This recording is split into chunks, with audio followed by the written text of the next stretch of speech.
to sympathize and send our condolences to the families of people who died in the fire on Lagos Island. It's a very sad development for us, and we are very saddened by it. And we pray that may the Almighty condole the families of those people who died.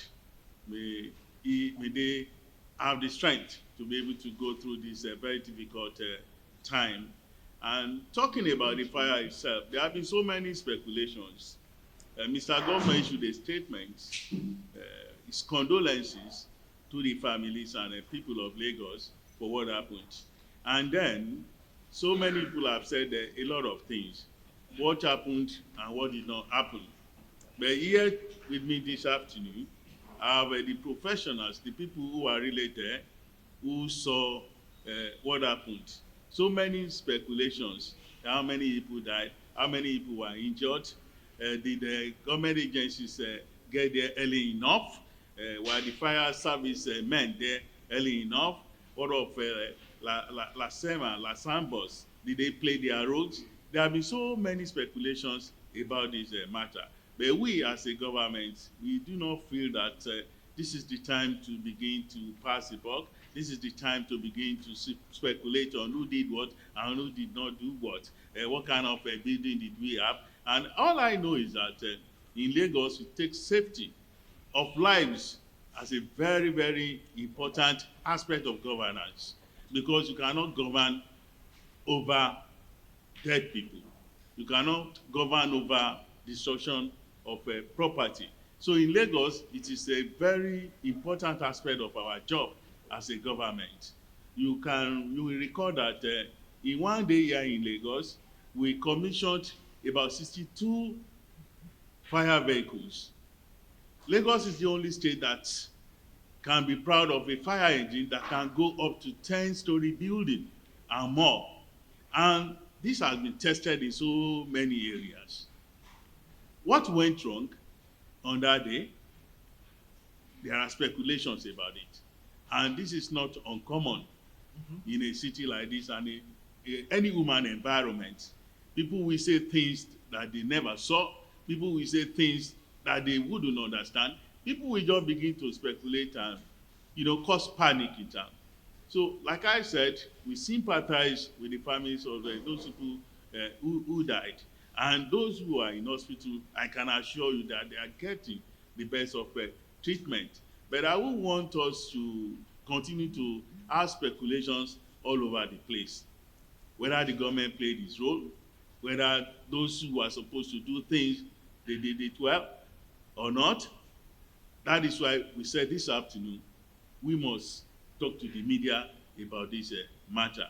Once again, I would like to send, on behalf of Mr. Governor, our condolences to the families of people who died in the incident. It's quite an unfortunate incident. Did we do all we could do to save lives? Of course we did. Did we get there early enough? Of course we did. What happened? Of course, there are so many stories, so many speculations. Yes, it is not out of place because we are in a human environment, human community. But I assure you this afternoon, the gentlemen and ladies that you are seeing here, they are people who will tell you exactly what happened because they were there. So many people who are not there, they have said so many things about it. Some have even started indicting the government without even hearing from us. That is the nature of things in Nigeria. Some have started to make all manner of comments about it without even listening to reports of what happened. But I can tell you this afternoon that the gentlemen who are here, they will tell you exactly what happened. Thank you so much. So I would like, on this note, to invite the Safety Commission Chief, Mr. Lanre Mochola, to tell us exactly what happened. Observed. Like to also sympathize with the people, the victims, and also our hearts goes out to the families. What happened? The Honorable Commissioner made it very clear that what happened, and we know exactly what happened. About 1:30 12:38 in the afternoon, a distress call was made, and the Lagos State Emergency Crew mobilized immediately to this location. We had in presence, we had LASEMA, we had Lagos State Fire and Rescue Service, we had the Safety Commission, and we had the LASAMBAS. So the full emergency response team of Lagos State was on ground. Immediately this happened, the fire and rescue team led by the director of fire, who was physically on ground, and went into the building to confirm where the root source of the fire was. And it was established that the fire started at the basement of this high-rise building. At this basement, there were a pack of batteries that were meant to be for emergency and energy backup in the event that power goes off. For reasons that we've not established yet, because it's still a preliminary investigation, these batteries were the root cause of this fire. The fire quickly spread through the basement, but the fire service contained it to the basement. They were very professional about containing this fire to the basement. With regrets, due to perhaps the building design, the smoke from the fire went into the HVAC system, went into the vaults, into the fire escape routes, and went across the building. Now, we can also establish that the building maintenance manager, and in fact, the building itself had adequate fire emergency precautionary measures. There were fire panels there that went off, so the alarm systems went off. We can verify that the alarm systems went off. They also had an incident controller, unfortunately, who was knocked out by the initial smoke. So there were a number of things that happened very quickly. There was an element of mechanical failure from the extractors. There was also an element of human failure, because the person that was meant to be the one that would be the mouthpiece to lead the incident had passed out from this fire. What has occurred is very tragic. What is the state government doing, and what have we been doing? The Safety Commission champions the activities with regards risk assessments across the state. This year alone, through the Safety Commission and other members of the emergency response team, we've given certificates to over 212 high-rise buildings. We've physically inspected a lot of lifts in the state to certify them safe. We've checked out a number of these high-rise buildings to also certify them safe. But this particular building, because it's a sealed building, the smoke quickly traveled through the floors into the rooms, and perhaps the major cause of this was panic. People panicked. They were afraid of what happened, and they started to. Obviously, when the panic sets in, we started to record casualties. It is something that it's unusual. It is not the norm. The emergency services were very prompt. I'll yield the floor for them to take you through exactly what they did when they got to the scene. But we will continue to assure the safety of Lagosians. The state government, led by Mr. Governor, has invested heavily in safety protocols and emergency response, including disaster management and the likes. And we can state categorically that no one died from the fire. It was the second-hand effect of smoke that quickly traveled through the building that knocked people out. The carbon monoxide knocked people out. And we're also using this opportunity to state that people that have high-rise buildings, whether they're workplaces or residential buildings, should continue to register their buildings on our platform. We have a platform that has been set up adequately to ensure that these kind of locations are tested, they are inspected, and they're certified safe. The platform is lsdsafetyreg.com. Owners of high-rise buildings should please, we repeat again, they should please upload their property assets onto this platform so that we can carry out the necessary checks. The fire service received the response time at 13:38, which is to 2, and we arrived at the scene of emergency, the Afriland, at 13:56. On getting there, we found out that there are sympathizers on ground who were trying to assist in rescuing the victim. On getting there, the fire service quickly switched to action by fighting curb the fire. And I want to say, in line with the Safety Commission, that it was not fire that killed the victim or the injured people, but it was smoke, as a result of smoke emanated from the basement of the building. The battery, the inverter battery that power under the basement of the building, the fire emanated from there and engulfed the whole building, spread to the whole building. That was where the incident started from. But the building itself, when I carried out inspection there, I found out that there are fire exits, like 3 fire exits, there are hose reel, there are smoke detector, fire alarm system.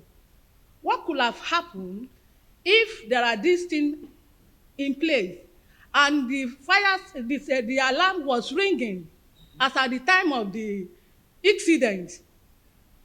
Does it mean the people were waiting for rescue before they can come out from the building? I want to relate this emergency to anxiety. The victims were so anxious. There were fire exits where they can escape, and the fire alarm was ringing as at the time of inspection, which I have the video as well. And some were trying, to force their way out, probably because of the anxiety, the panic, that they don't want the fire to cut them at the inside the building. The fire service carried out their function as expected, rescued some victims out of the building. Of course, they were handed over to the ambulance to take charge for the further treatment. The second incident that happened at Central Plaza, it was just 5 hours difference. While we moved from the Afri line down to the Central Plaza, the response time was so timely, but of course there are challenges of crowd management, where to put vehicle, of which we can agree with me that from time to time LAPCA, the Safety Commission, the fire services will be visiting the marketing to ensure that we have response plan that will be timely, that we will have a place that will be suitable for us to carry out our function. These are what exactly that happen. As to the government, we will continue to do our own as expected, and we will ensure the safety of life and property in Lagos. Thank you. I joined the Honorable Commissioner to commiserate with the family of the deceased and also of the ugly incident. The call came in at 1:38 and there's a swift movement of the response team. All the responders were there, and immediately the victims were rescued out of the fire. They were taken into the ambulance. Immediately we commenced oxygen therapy because a lot of them has inhaled the carbon monoxide, which fast kills even more than the fire. And I want to tell this house today that none of them has fire injury on their body. And they were swiftly taken to General Hospital Lagos, where we've already alerted them of this incident. The doctors, the nurses were all waiting to receive all these injured patients, and they were all received without asking them to pay any kobo, because our Governor Babajide Olusola Sanwo-Olu, has made it as his own duty to care for all the citizens, especially in an emergency situation. And as I'm telling you right now, three of the victims have been discharged, and we have one that jumped out of the window that has fractured. The fracture side has been immobilized, they've put a plaster cast, even they've done surgery for the patient, and is, thriving well as I'm talking to you now. And all the patients that were discharged were duly cared for, and their families has come to the hospital to discharge them. And the ones that passed on because of the inhalation are also integrated with their family, which they can also, you know, take, account of them. And it's because of the inhalation. And as we all know, the inhalation in a building, in a closed building, is very dangerous to the brain. And I'm using this medium to all Lagosians that when there is a smoke in a building, the best thing for you is to have your way out, because when you move out of the building, you have enough oxygen to displace the carbon monoxide. And our response line 767-112 is still very active, and that is what made the response so swift on Tuesday, that we had a lot of victims that were rescued. Thank you very much. What was the root cause? What was the mechanical fault? It's still preliminary investigation, so we can't determine that as we speak. That location has currently been cordoned off, and investigators are still there as we speak. But perhaps some of the issues that might have happened might have been electrical spark, it might have been excess heat, it might have been mechanical failure from the batteries, it might have also been some sparks due to electrical issues. So we cannot categorically state what that root cause was for that mechanical failure. However, the second question was what should have been done, and if such occurs, what can be done? What can be done? A lot of things can be done. The good thing was the fire panel went off, so people were notified that there was a fire. So that rose a number of brought a lot of awareness within the building. But it was about somebody really taking charge. Unfortunately, the person that was meant to take charge was knocked out, unconscious, had smoke inhalation. He's currently been recovered. I believe he's was resuscitated.